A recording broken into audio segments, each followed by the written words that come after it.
The Time Machine by H.G. Wells. Chapter 12. So I came back. For a long time I must have been insensible upon the machine. The blinking succession of the days and nights was resumed. The sun got golden again. The sky blue. I breathed with greater freedom. The fluctuating contours of the land ebbed and flowed. The hands spun backward upon the dials. At last I saw again the dim shadows of houses, the evidences of decadent humanity.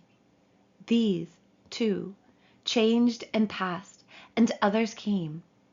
Presently, when the million dial was at zero, I slackened speed. I began to recognize our own petty and familiar architecture. The thousands hand ran back to the starting point. The night and day flapped slower and slower. Then the old walls of the laboratory came round me. Very gently, now. I slowed the mechanism down. I saw one little thing that seemed odd to me. I think I have told you that when I set out, before my velocity became very high, Mrs. Watchett had walked across the room, traveling, as it seemed to me, like a rocket. As I returned, I passed again across that minute when she traversed the laboratory. But now her every motion appeared to be the exact inversion of her previous ones. The door at the lower end opened, and she glided quietly up the laboratory, back foremost, and disappeared behind the door by which she had previously entered. Just before that I seemed to see Hillier for a moment, but he passed like a flash.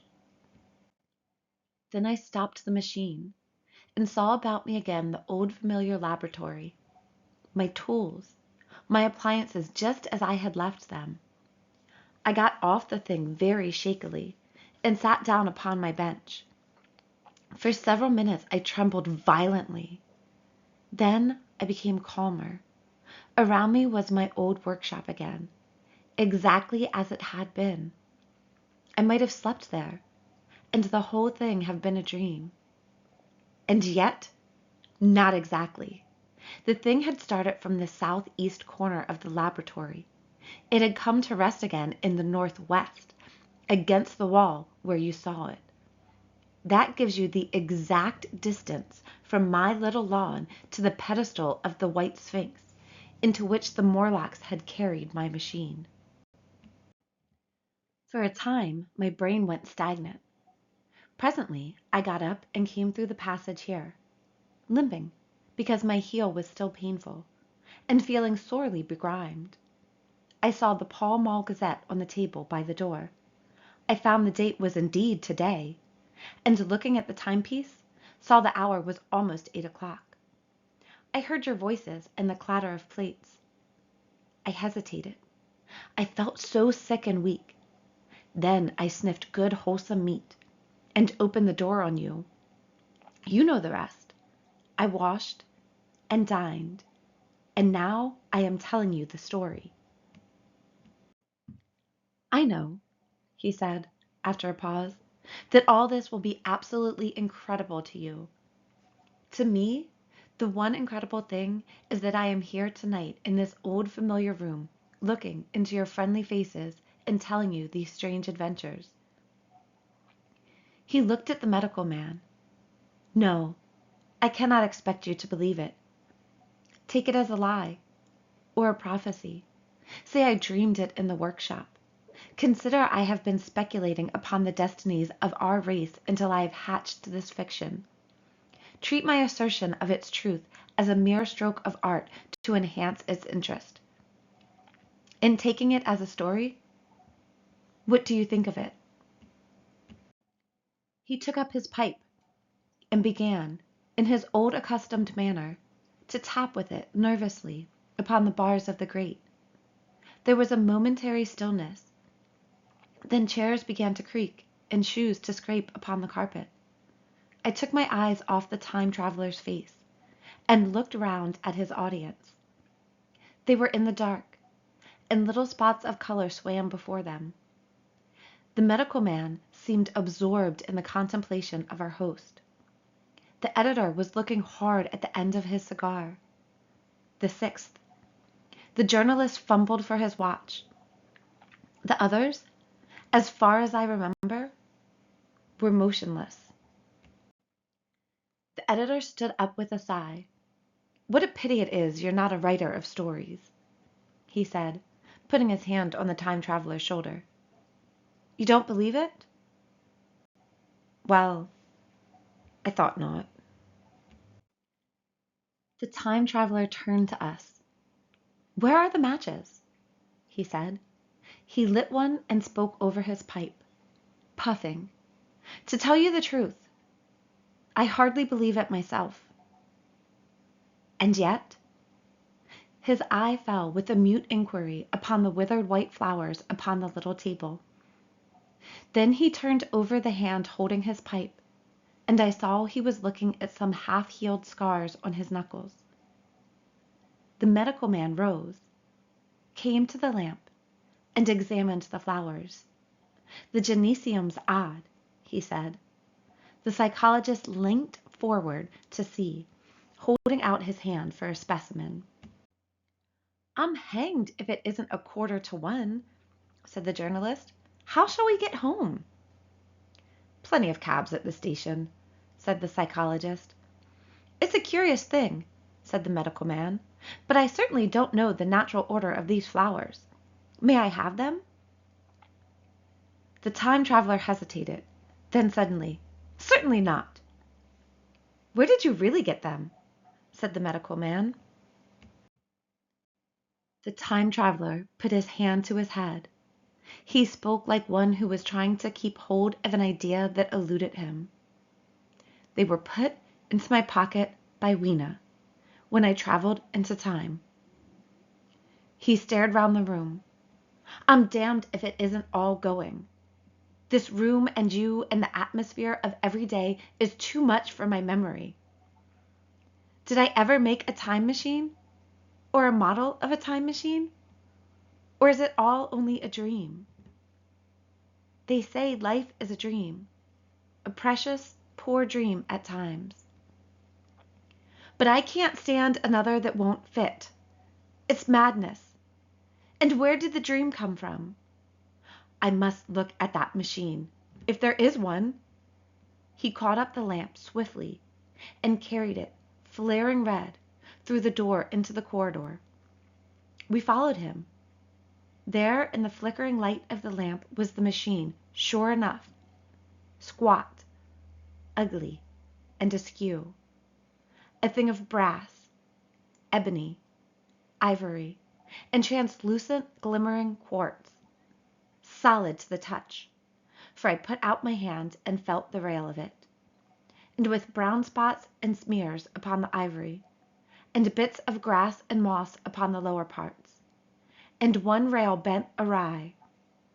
The time traveler put the lamp down on the bench, and ran his hand along the damaged rail. "It's all right now," he said. "The story I told you was true. I'm sorry to have brought you out here in the cold."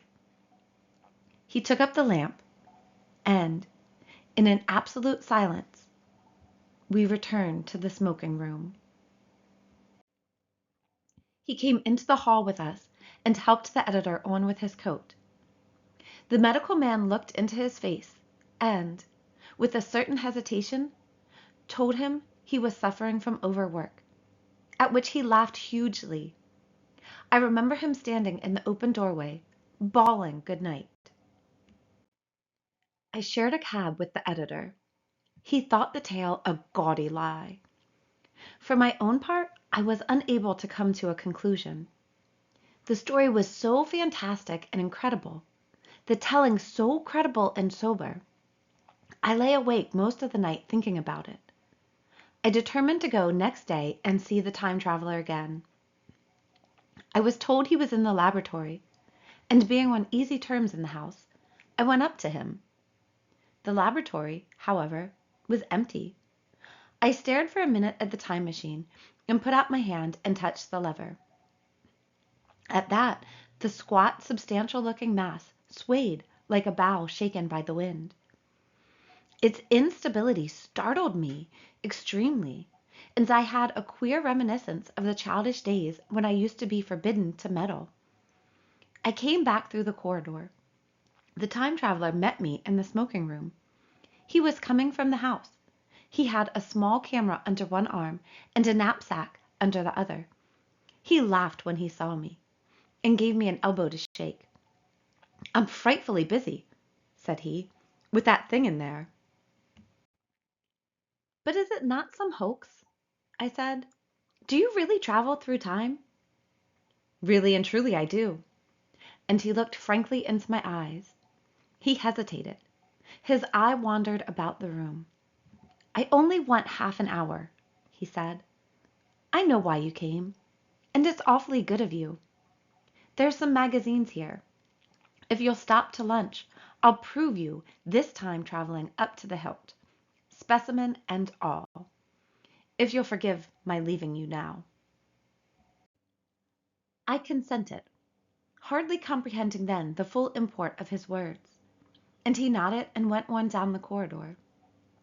I heard the door of the laboratory slam, seated myself in a chair, and took up a daily paper. What was he going to do before lunchtime? Then suddenly I was reminded by an advertisement that I had promised to meet Richardson, the publisher, at 2.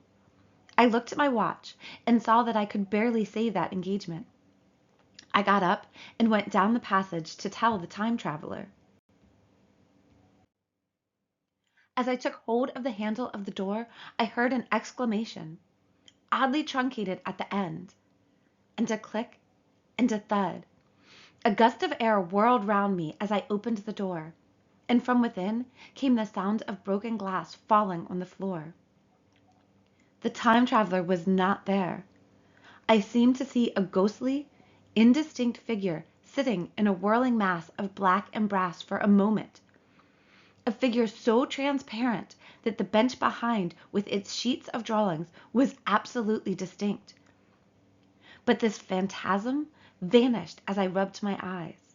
The time machine had gone, save for a subsiding stir of dust. The further end of the laboratory was empty. A pane of the skylight had, apparently, just been blown in. I felt an unreasonable amazement. I knew that something strange had happened, and for the moment could not distinguish what the strange thing might be. As I stood staring, the door into the garden opened, and the manservant appeared. We looked at each other.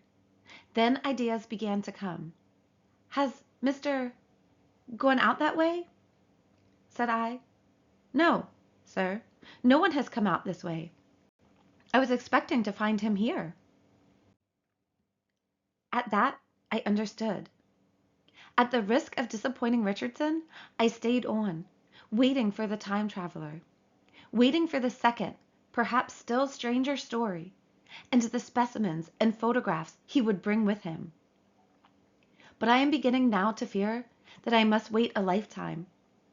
The time traveler vanished 3 years ago, and, as everybody knows now, he has never returned.